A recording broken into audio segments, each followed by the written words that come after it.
दीपक की आकृतियाँ बहुत शक्तिशाली होती हैं और आपने सामने देख रहे हैं बहुत सुंदर आकृति है।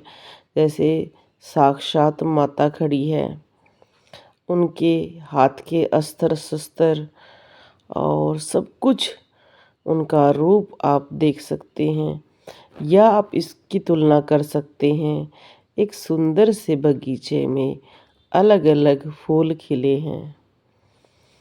इसलिए बहुत सारे व्यक्ति ये कहते हैं कि जी इतनी सुंदर आकृतियाँ हमारे दीपक पर नहीं बनती हैं, सब पर बनेगी। दीपक की आकृतियाँ पारसमणि की तरह हैं। इन्हें सिर्फ भक्ति का ही एक आशीर्वाद चाहिए। जैसे जैसे आपका मंत्र जाप, शुद्ध प्रेम, भक्ति बढ़ेगी, आपकी आकृतियाँ अलग से उभर कर आएंगी। जो ये कहते हैं कि ये कार्बन है, सभी को पता है कि जलने के बाद ज़्यादातर चीज़ें कार्बन बन जाती हैं, पर उस कार्बन का भी एक ऐसा रूप धारण कर लेना जो साक्षात भगवान का दर्शन दिखा रहा हो, तो ये चमत्कार है। क्योंकि कुछ चीज़ें लोग साइंस से जोड़ते हैं, कुछ भक्ति से जोड़ते हैं। हर चीज़ सत्य है, साइंस भी सत्य है, भक्ति भी सत्य है, प्रभु भी सत्य है, प्रेम भी सत्य है। इस जीवन में बहुत चीज़ें सत्य हैं, पर कहा जाता है कि आप कितने ज़्यादा उस चीज़ से प्रभावित होते हैं। मैं तो सदैव ये कहती हूँ कि हम हिंदुओं को प्रेमा भक्ति शुद्ध प्रेम में ही विश्वास करना है, किसी पाखंड में नहीं करना है।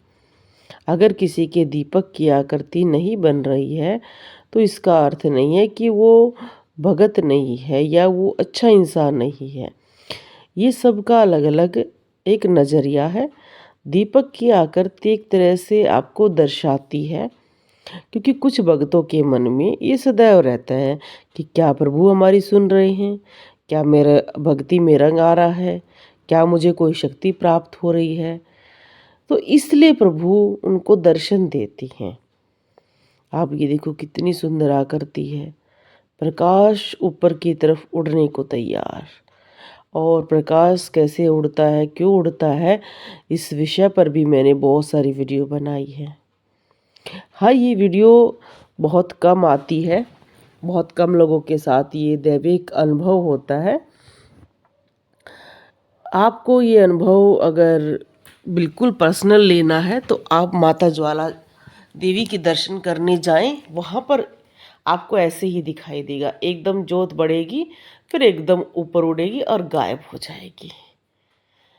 कुछ अनुभव हर चीज़ के अलग अलग होते हैं। जैसे कई व्यक्ति पूछते हैं दीपक के बारे में कौन से शास्त्र में लिखा है, कौन से ग्रंथ में लिखा है।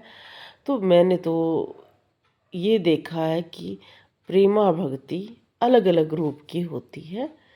आज कलयुग है, अग्निदेव हमारी सदैव मदद करते रहे हैं हर युग में, इस युग में भी बहुत ज़्यादा मदद कर रहे हैं।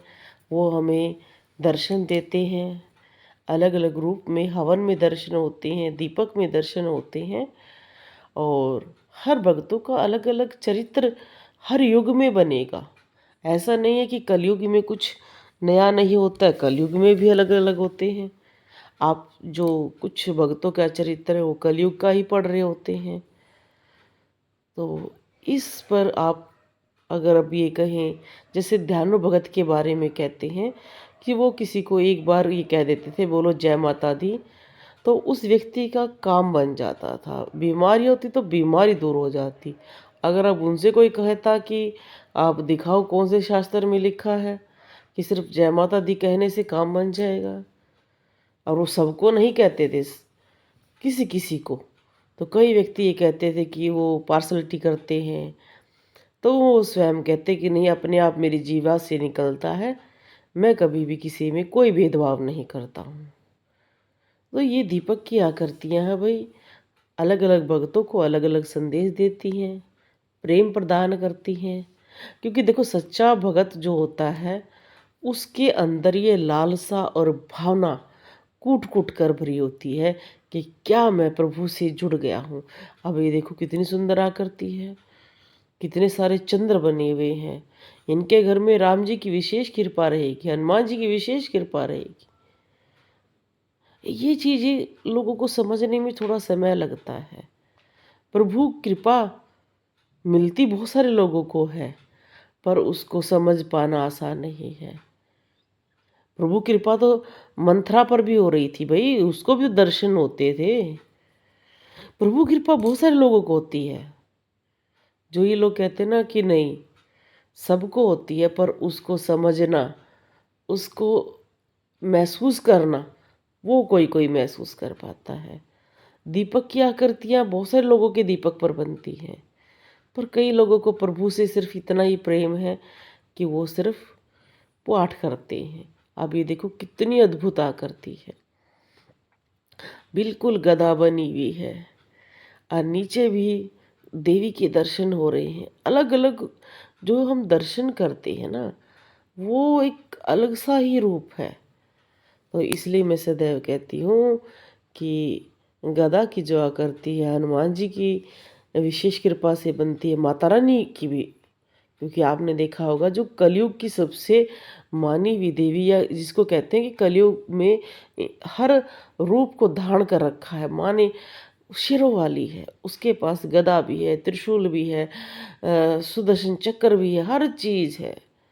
इसलिए तो कहते हैं कि माँ का आशीर्वाद हर घर में बना रहे, हर घर में माँ है। बोलो जय श्री राम।